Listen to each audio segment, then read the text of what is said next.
From Flourish DX, this is the Psych, Health and Safety Canada podcast, with workplace mental health becoming a priority for businesses who want to retain staff and prevent burnout. This is the source of information for creating sustainable and psychologically healthy workplaces in Canada. Hello, everyone, and welcome to Psych, Health and Safety Canada. And I'm your host, Kim MacDonald, and today my guest is Dr. Stefanie Ruel, and she's a professor at Cape Breton University in Human Resources and Organizational Behaviour. And Stefanie, welcome. Thank you, Kim. Thank you very much for inviting me to your podcast. This is it's going to be a really great conversation. I love your research topics, and I'm really looking forward to digging into that. But before we get to some of those conversations, I would love you to share a bit about yourself, your background for our listeners, and some of the work that you do. Well, so as you said, I'm an assistant professor in organizational management and human resource management, organizational behavior and human resource management at the Shannon School of Business in Cape Breton at Cape Breton University. Prior to that, I was at the Open University in the UK. And before that, I was a life sciences mission manager at the Canadian Space Agency, helping conduct various types of research on the International Space Station and the Space Shuttle, including in the areas of osteoporosis research, visual perception, and how astronauts construct a sense of home on the ISS. So my research today is focused on justice, equity, diversity, inclusion, and indigeneity concerns in various contexts, including in STEM areas, so science, technology, engineering, and mathematics, and innovative entrepreneurship and family-run businesses. I'm also focused on particular individuals and communities, including adult Indigenous women and their respective communities' mental health care and workplace needs while grieving a sudden death.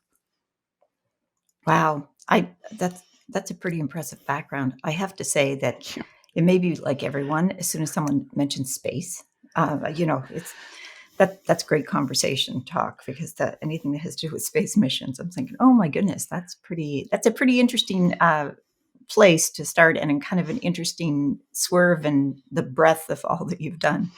And I can see how it applies. And one of my first questions to our guests is always, because this podcast is all around psychological health and safety in the workplace and changing workplace conditions for the better, helping leaders to find new ways to think about some of the workplace hazards and stressors at work. How do you define psychological safety at work?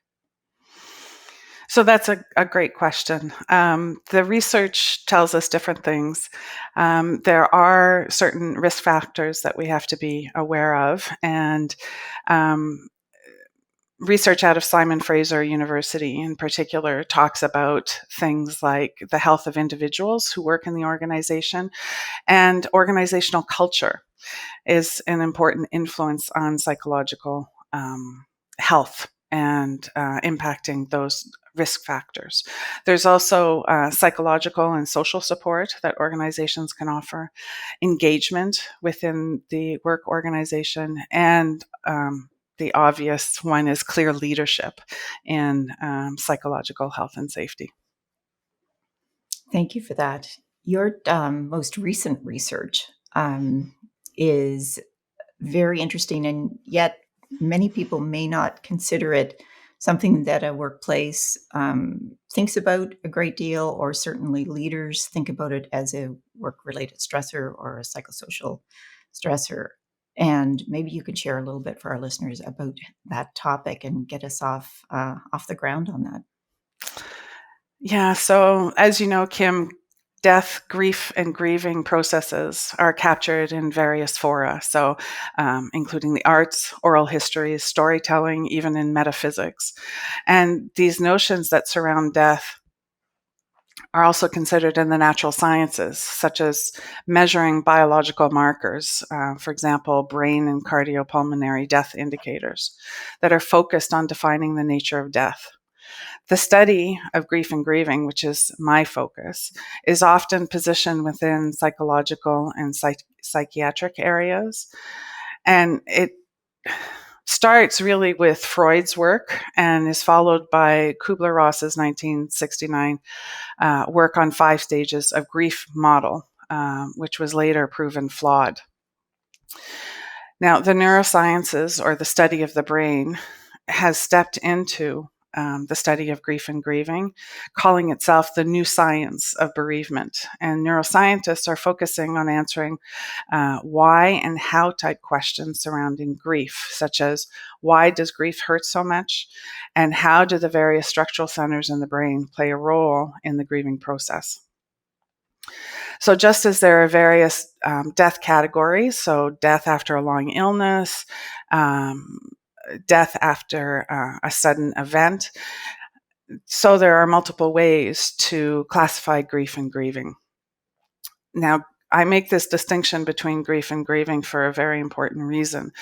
Grief can be characterized as the sudden, overwhelming wash of emotions that can reoccur many times and without warning. It can strike at any moment, most powerfully shortly after death. The grieving process can be categorized into 3 areas: acute, integrated, and complicated. And it's an adaptation to death, and it can change the experience of grief over time. Complicated grieving, which is the focus of my research, is characterized by intense emotional pain, disbelief, inability to accept the death, and difficulties engaging in activities, to name only a few manifestations. Some research has pointed out that there appears to be similarities between suicide and other types of sudden death, like overdose, murder, and accidents, and the survivor's grieving process. So sudden death survivors may experience complicated grieving processes along with dealing with their own depression, substance abuse issues, and suicidal ideation that require immediate and long-term healthcare support. These grieving processes can involve emotional and physical reactions, post-traumatic stress, stigma and isolation, family and community tensions, and loss of privacy. Various empirical research has found that anywhere between 10 to 40% of sudden death survivors experience complicated grieving that can extend to 4 years. Oh, wow. They also often struggle to find immediate and long-term mental health care. So there's important gaps in our knowledge concerning complicated grieving, even though it's been added to the DSM-5 just a year and a half ago. And in the case of Indigenous people, the Canadian Truth and Reconciliation Commission's call to action, specifically call to action number 19, calls out the gap in mental health care between Aboriginals and non-Aboriginal communities. There's also a need to focus in on the complex individual. And when I say complex individual, I mean we're not just a woman, we're not just a man, we're actually have abilities, disabilities, our sexual orientations, our gender, our ethnicity, and the different dimensions that we work within. So dimensions here is economic, political, or cultural. And this complexity, this very complexity to being human, also needs to be folded into complicated grieving experiences. The other area that needs to be folded in, that is rarely addressed in the neurosciences of grief and grieving, is the impact of culture and community on our mental health. And so putting all that together, my goal in studying Indigenous women and their communities is to bring their very complexity, the needs for mental health care in these communities, and the spiritual, the cultural beliefs that are the foundation of these communities together to better understand complicated grieving processes. As you shared some of that on complicated grieving, I'm thinking that many of us, and I can't speak for all of us, but I can speak for me, I never thought of grieving.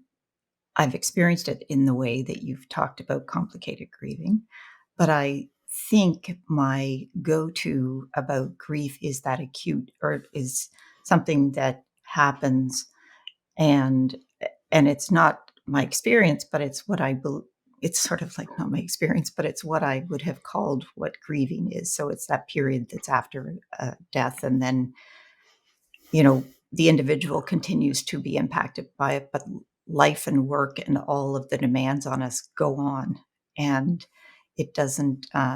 We don't talk about it as much, and like there's all kinds of things that shape that, Stephanie. I think that um, makes it, I think it does make it harder that, to go through that process. So the fact that the DSM-5 has recognized this as a illness and in that way is pretty significant in terms of individuals, all of us paying more attention and thinking about this in maybe different ways than we had.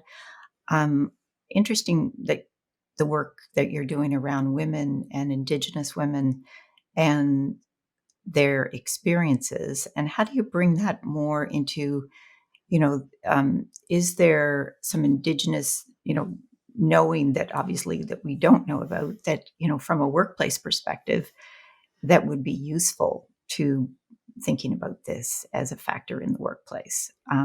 I know trying to loop some of these things in, and there's all kinds of places we can go with that. But I think that's very interesting that there's many more ways to think about this, and many more pieces of science as well as other areas of knowledge that can inform us, or if we can stay open to this is much more complex than we thought. Yeah, those are very good points, Kim.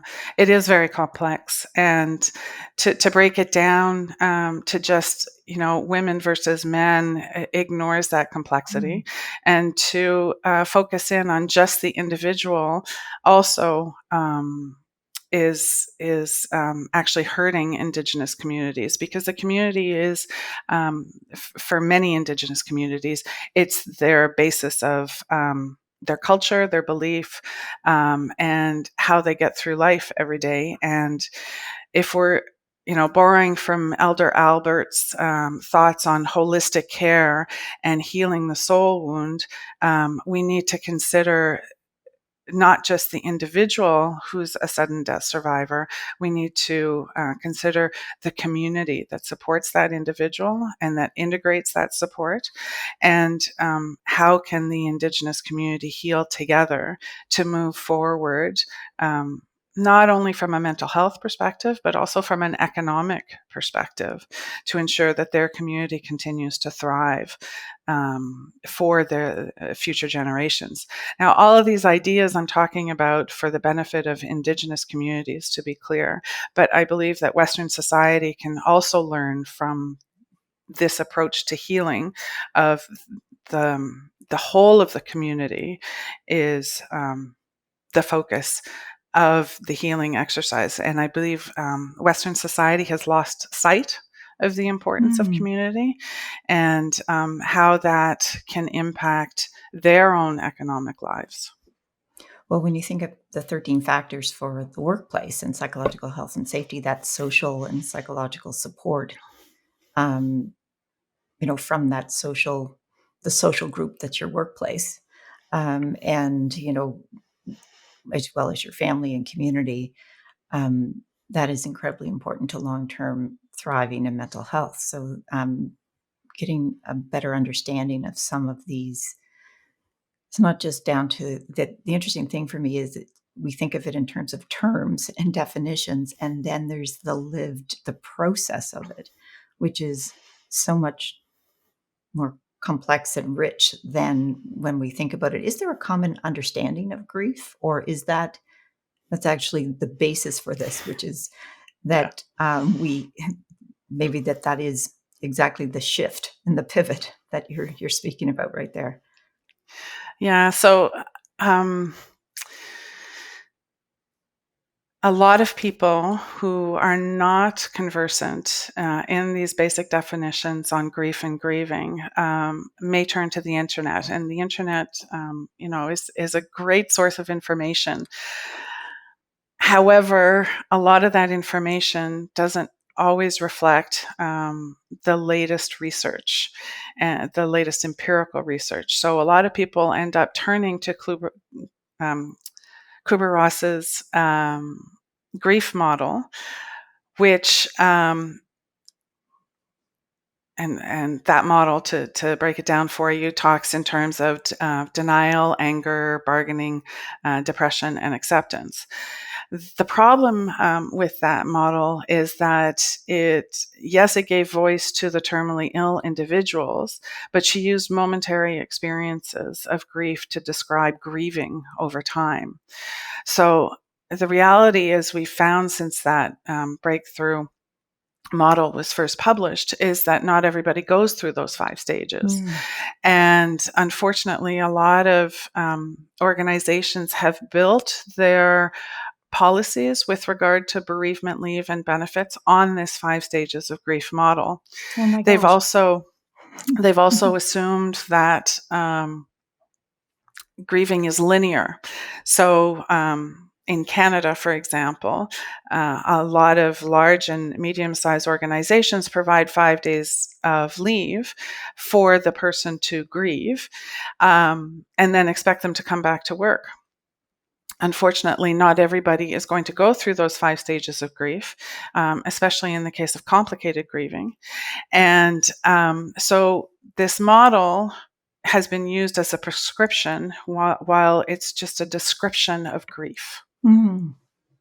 That is a fantastic, informative differentiation, that it is a prescription versus a description, and how that has been used in workplaces. When you said that, I was like, aha, that is the model that we've seen. Anybody who's been in the workplace and has had, a death in their family, and then looked at the policy, to figure out what is available to me. And I'm sure our listeners can relate to that. Like, what is available to me when my, a parent or a sibling or a cousin or an aunt or an uncle or grandparent or a friend passes away. And I think that's an experience that we've all had. We thought, maybe we don't always read all the policies in our workplaces. And then we go to it when we need it, which is essential. And then we see, that is giving me something that perhaps I didn't know that was not there, that I didn't have access to that. It's funny when you mentioned that particular model. I've researched that model myself as a research nerd, and because I'm trying to, in that particular instance, and then I did read also about some of the challenges with that and the problems that it presented. And so I, luckily did follow the string and didn't send it to my mom, which I was actually going to send some of that information, Stefanie, to my mom, because I was thinking, okay, what can I do? She would absolutely ignore that, as all mothers would. But it was something that, you kind of figuring out as you go through these processes, as an individual, and you think, well, what can I do that I can gather from the internet or whatever? I try to go to the literature, even in my, personal life. But luckily, that is so prevalent that particular model is everywhere, and people do speak of it. And the fact that it's embedded in our systems and is a challenge. And, for a workplace, what would you suggest for leaders in their workplace when they think about that thought and that you just shared about how how things might have been created based on something that they may or may not have known even the origins of it, on, why we gather that particular thing and then we use it as a framework for what we're doing. And sometimes we don't go back very far, which is a natural, piece, especially if it's accepted, if accepted in workplaces. Yeah.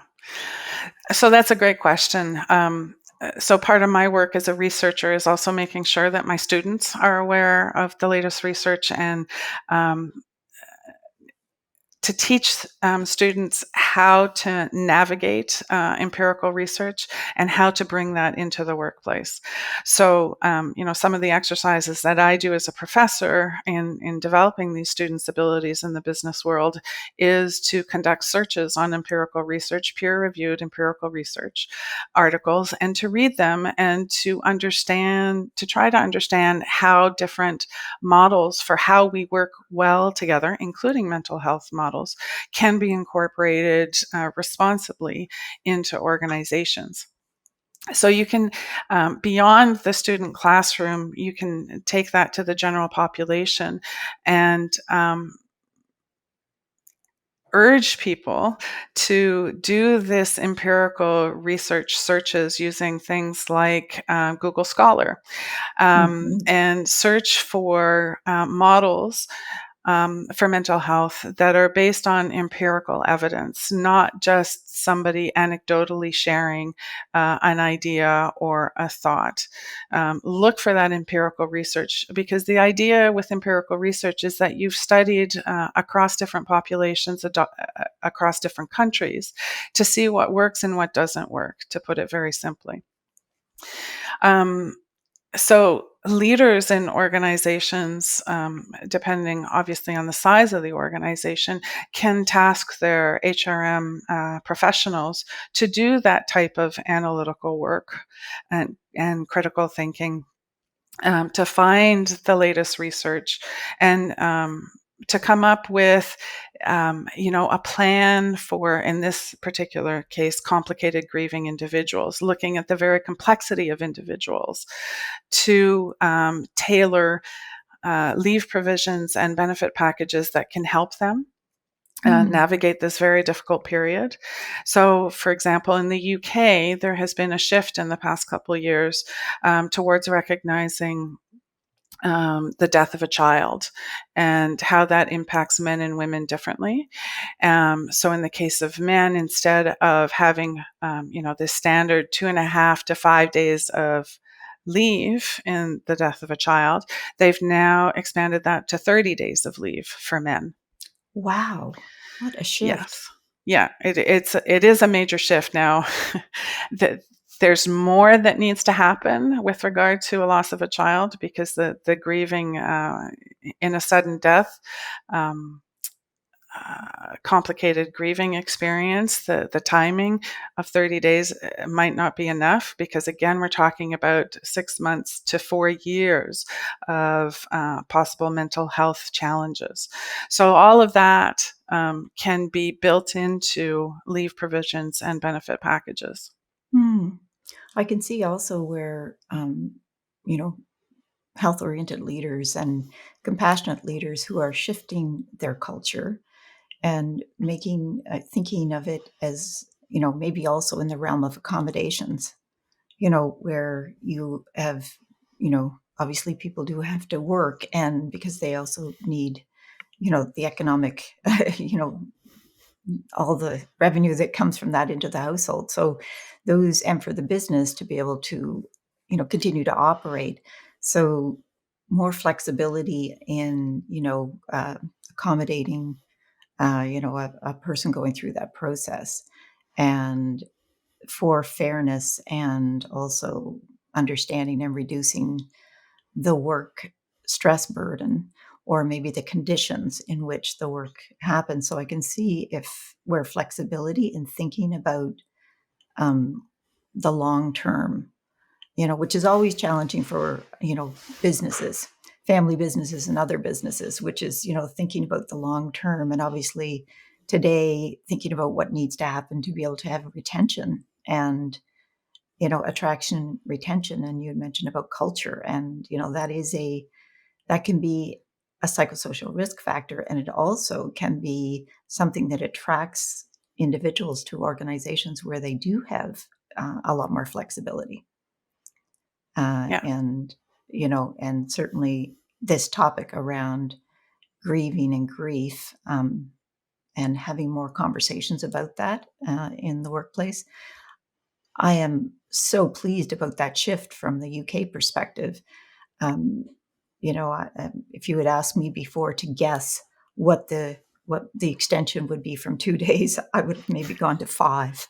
Like obviously I was thinking too, because I don't know the depth of it, but I think that understanding within healthcare and within organizations, there's huge opportunity there. What do you think are some of in your research, like what are some of the questions or some of the things that you found in the workplace that you see some opportunity for changing, as well as that benefit? If you want to share a bit more on that. Yeah. So another thing that that has struck me in my research is, we've just come through COVID, and we're still dealing with some after effects of this pandemic and this return to the workplace. HRM professionals were hit very hard during the pandemic in trying to manage this crisis. And if we take a moment to think about all of the lives that were lost due to the pandemic and the impact on the individuals who lost a loved one during the pandemic, there is no risk management plan in place for dealing with grief and complicated grieving in particular. And so this shift with regard to being aware that death is going to happen in an organization needs to be captured within some type of risk management plan to identify what steps can the organization take to mitigate this risk, to interrupt the business that they're doing, as you pointed out, and to put plans in place in case of the next pandemic, because we've been told that there's going to be another pandemic. We don't know when it's going to happen. We don't know what type of experience it's going to lead to, but it will happen. So taking a look at those risks and clearly identifying them, and addressing how to be, like you said, flexible in the light of death happening. Hi listeners, Jason here. We hope you're enjoying this latest podcast episode.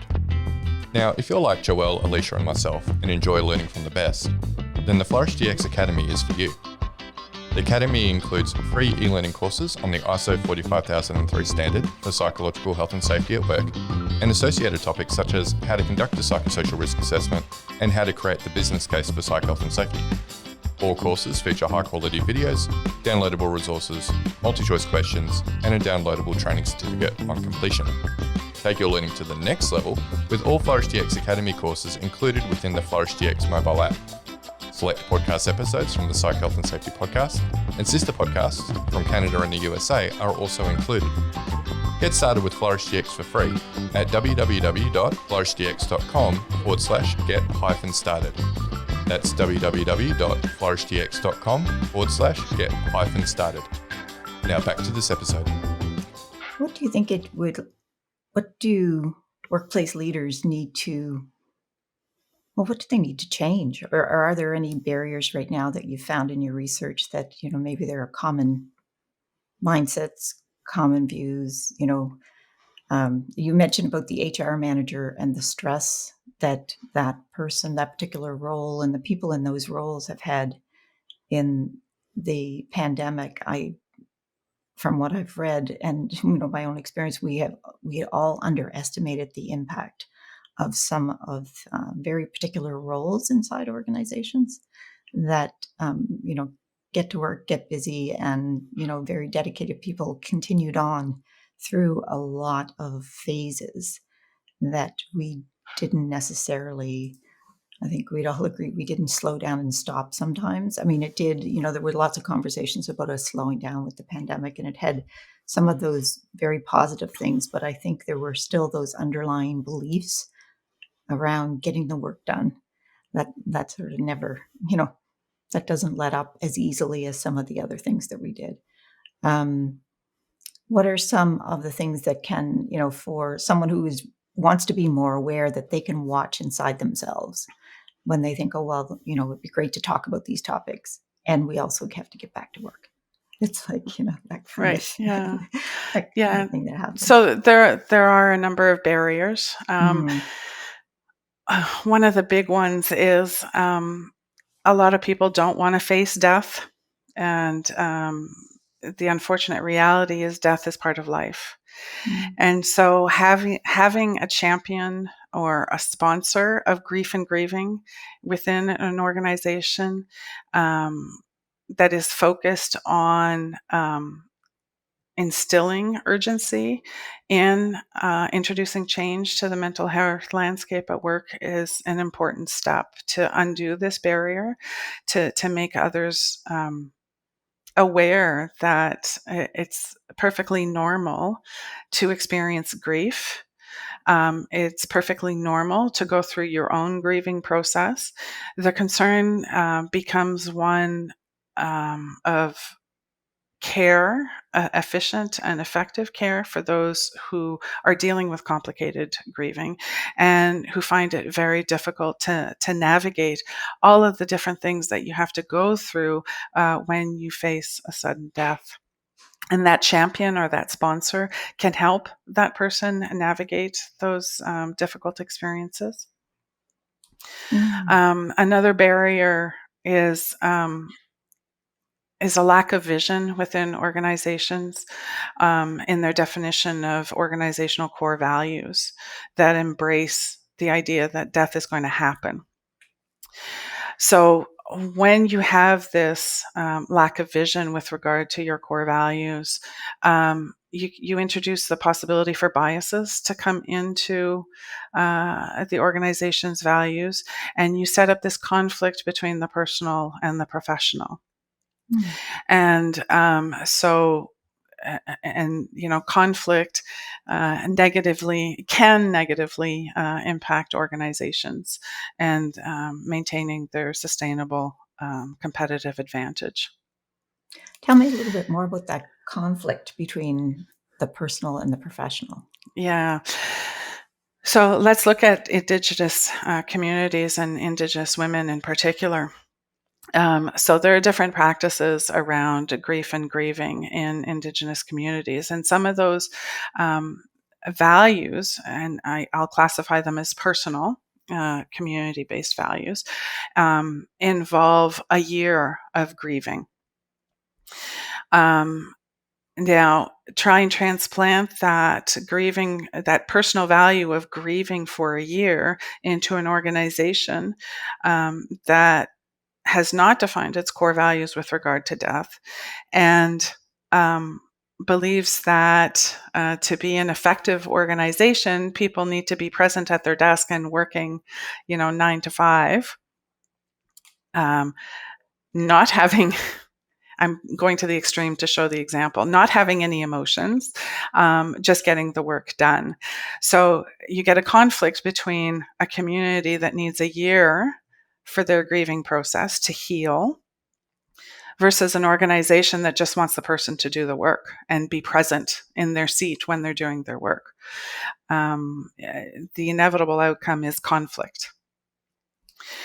Whereas if an organization takes the time to identify that employees are important to its competitive advantage, of creating a sustainable competitive advantage in its marketplace, and identifies that individuals are complex and have different cultural, spiritual beliefs that come into the workplace, if you marry that recognition that there are these different complex individuals working in your organization with the personal values, you decrease the conflict.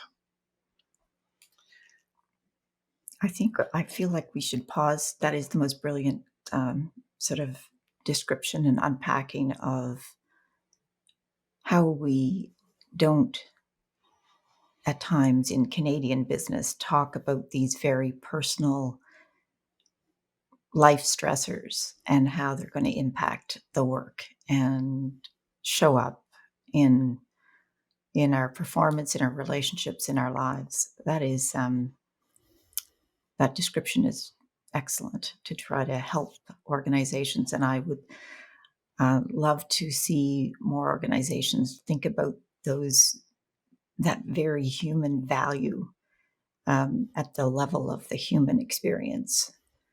We see a lot of, in many, many years of strategic planning with organizations, different kinds of capturing different buckets of values and then thinking about those. But it is rare to see an organization go to that level and talk about what do we believe around death and grief or grieving or those kinds of very human experiences. That's going to a level that and maybe some of our listeners may have had those experiences where their workplaces are doing that. And I would love to hear from them that they are in a workplace that is doing that kind of work and thinking about that because they are a human-centered organization. But some of the research, shows us that it may not be the case. So I think breaking down that as a obstacle and a barrier is in creating understanding and awareness first. And that awareness that you're bringing is a really big gift, I think, to workplaces. Stefanie, to allow them to talk about these things. I can see how it will also help other things unfold. When you talk about some of these most personal things, I think the natural openness creates even more safety to talk about even other things that people experience that maybe has some of that, the differences, bringing that difference, the way we see grief and seeing other things that are happening and we experience them differently. So that variety is, I think, an important conversation. I just think it's an amazing description. So thank you for that. When we think about HR, speaking to HR leaders themselves, and as you say, the conversation or the champion for these topics can come from anywhere in the organization. For HR managers, in some of your research, what has been their experiences that, as they, and sort of, have you done any research to sort of see what are some of the ways in which they think about these topics and how they apply it to their workplaces? So, unfortunately, within the grief and grieving research in organizational behavior and human resource management, I can count on two hands the amount of people who are studying these areas. So grieving processes, and I'll add in compassion into this landscape. It's I hesitate to say it's a new area, but it's an understudied area in the academic circles. And we definitely need more research to occur. And there was just a recent article by a colleague of mine where she shares the CARE model, a very powerful model that tries to build in these different this different level of awareness to personal values and core values surrounding death. And so it's a new area that needs a lot more attention, and that needs to be transported into industry, whether it's an entrepreneurship venture all the way to a large multinational type of organization. Stefanie, can you share the CARE model for our listeners who may not know about that particular acronym? Right. So Stefanie Gilbert and her co-investigators conducted an empirical study, and they created this model based on 4 dimensions of support for bereaved individuals and employees. So as a way to promote a positive experience for the bereaved employee. So CARE is an acronym, and it stands for communication, accommodations, recognition, and emotional support. Thank you. As you say, the research within this field and as it can be transported and translated into the workplace, it's a small group, and So I think any of our listeners who might be interested in the topic can certainly go to the literature, and they can do some of those research and find some of those studies. And I think that would be a really great opportunity for an HR manager who might be interested in this as well, to be able to source some of those things and start to think about their own workplace policies, or even more broadly for workplace leaders, their culture around this, and have all of the research that you and your colleagues have done to help inform that shift, and understand all of these topics more.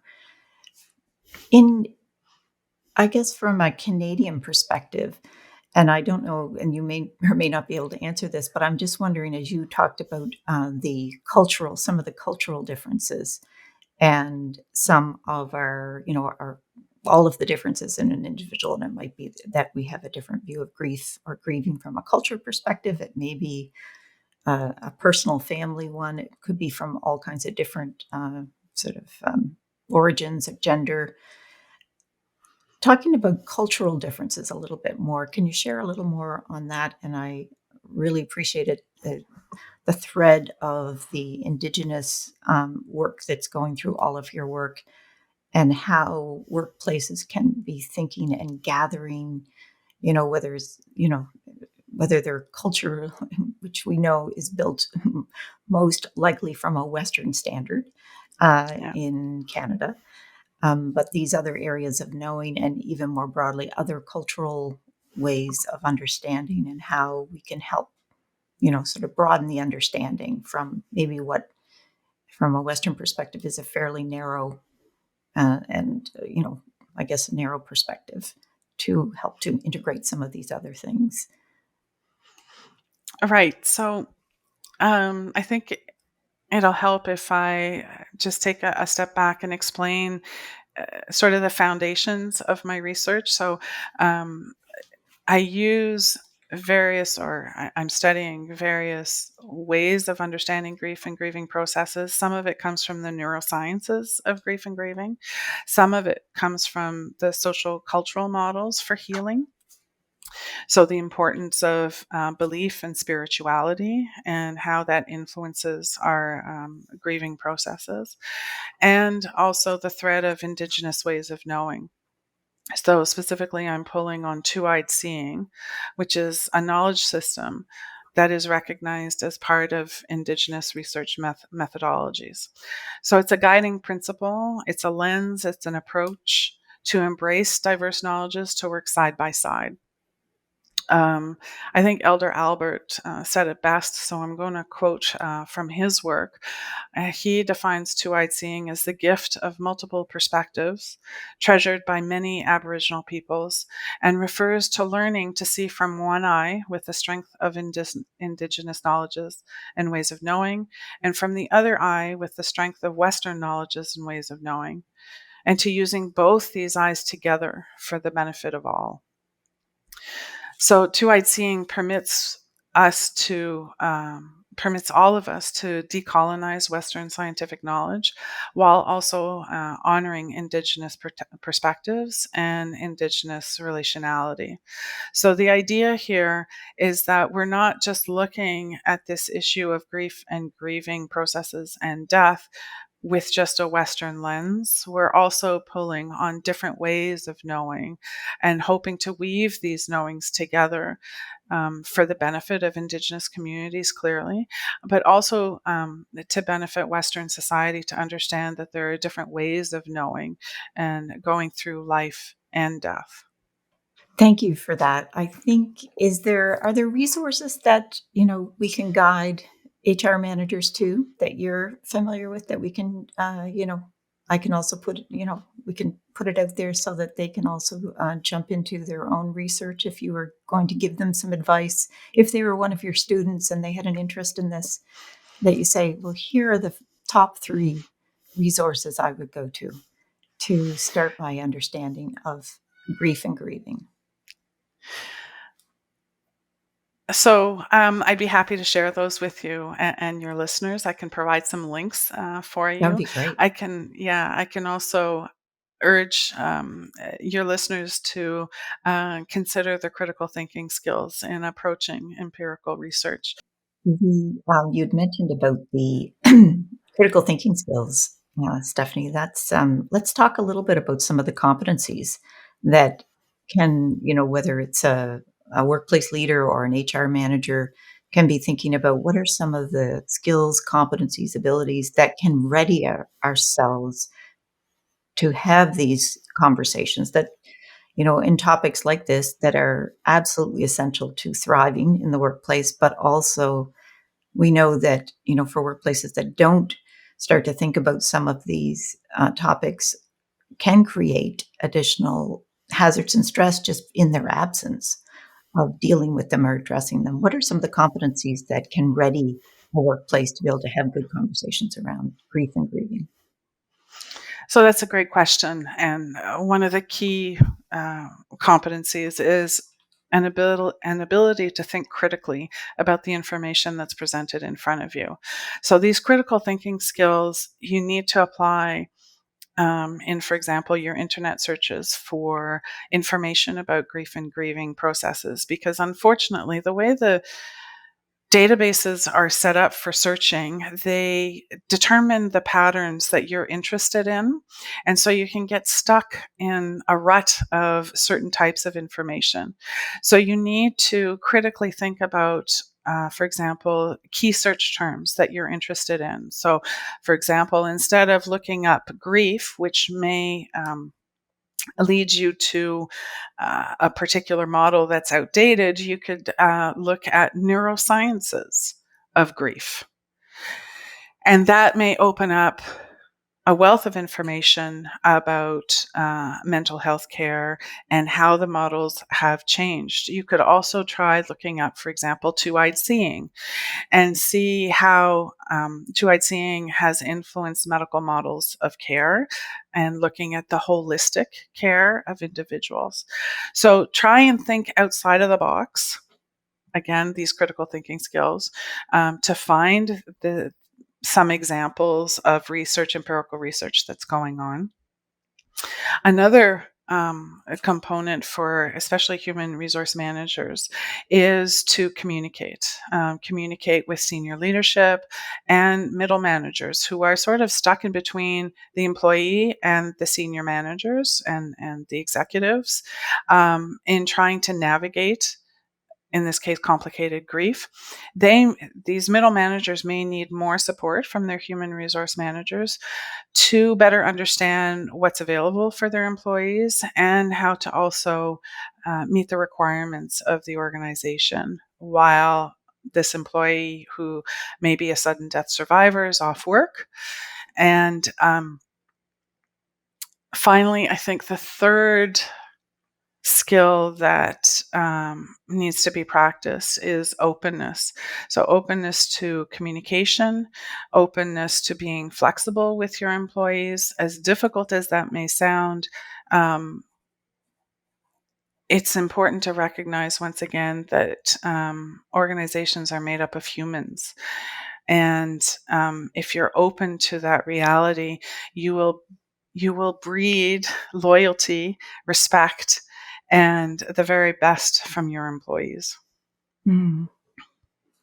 That's great advice. I think it's good to step back and think about some of the readiness work that we can do as we approach some of these topics, especially topics that might have, uncomfortable feelings or stigma even, or stereotypes or, beliefs that, formed from certain things that, haven't been, looked at in a while. I mean, our own belief system, like what do we believe and what do we think about this? And having some openness, as you say, and the flexibility to look at our own beliefs and what might be an obstacle for having a conversation as a supervisor in a workplace when somebody does have a death in the family, taking it into a conversation in the workplace.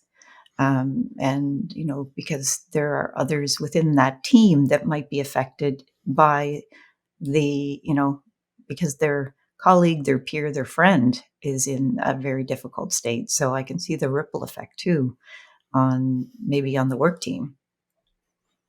Yeah, exactly. We're all human. Yeah. I think the good news for many workplaces is this shift that, back to creating more openness around some of these conversations, and that blend of, as you say, the personal with the professional, and breaking down some of those ways of thinking about being one way and leaving that humanness at the door. And we also know that that can be helpful to us in our own process of living, to be able to, you know, um, box things up a little bit. Sometimes that is just what we need in the workplace to go to work, to be able to help to process some of the difficult things that happen in our life. So I think advice, for leaders is to ask the employee what they need, and to think about that. And it's even asking questions can be a wonderful, opportunity to find out more and have a better relationship with your team member and your employee. And but asking the questions of what they need, because different people do need different things, as you say, and that the non-linearness of the grieving is also, I think, a huge area of conversation. Yeah, indeed. And there's also the accompanying idea that the person may not know what they may need as far as accommodation. So yes, many of us in society have been told to advocate for ourselves, but sometimes, especially in complicated grieving, you may not know what you need. And so, again, this is where the HRM professional can step in and advocate for that person who may not know what they need at that moment in time, and also providing them that space to say, look, I don't know what I need right now, but can I get back to you? And that's a perfectly valid response. It's always I love that I don't know, and being able to be comfortable with saying, I don't know. Yeah. And then ensuring that the workplace response is to create like the openness. So when you do know and it forms and evolves, that the openness is there to even come back at a different time well, it's 3 months later. Well, now I know what I need. Yeah. That, having that reality inside the workplace to be able to know that. And I think that what underscores all that is some of the learning around complicated grieving. And thank you so much for sharing some of that today. These are really important topics for workplaces, and definitely topics that, maybe people don't think about all the time when they're looking at their values. What is their values around death? And when you have those kind of losses, what are our values around those losses?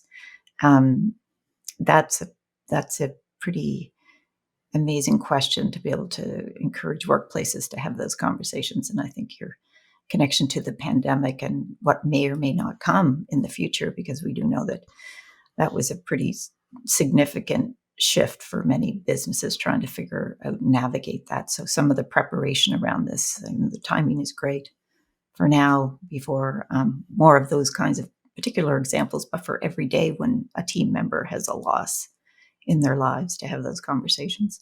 And absolutely, I'll gather those links from you and I'll put them for our listeners in the notes. And thank you for all that you've shared today. I really appreciate your time and your conversation, and love to learn more and more about this, because I do think it's the more we can have these kinds of create some comfort, I guess, or maybe you can't make an uncomfortable conversation like this comfortable, but at least having more awareness and understanding, and some of that skill building that you referenced, I think can get us closer to being able to be more open and flexible too. So do you have any final thoughts for our listeners? So some final thoughts. Please invest the time and effort in investigating and understanding empirical research around grieving.